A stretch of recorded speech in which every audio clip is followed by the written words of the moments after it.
Imagine natin hostage to. Hostage taker to, ulo ng hostage taker ito. Yan. 556.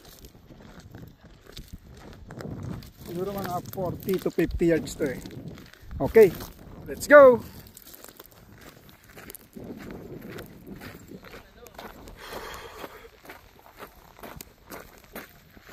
Ayan natin.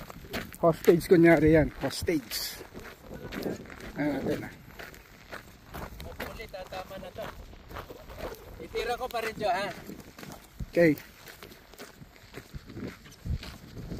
Dito tayo. Tara, let's go. Subukan natin. Tirahin natin yung hostage taker dyan. Ayun side. Yung kidnapper, yung lobo. Ulo. Ulo niya. Tamahan mo yan. Ulo niya ha.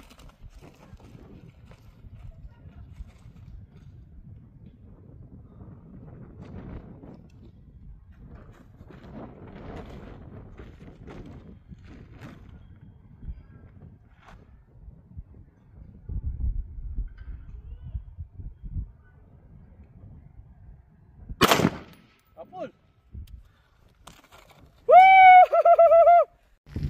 Yun po. Tinamaan natin ng hostage taker. Maraming salamat.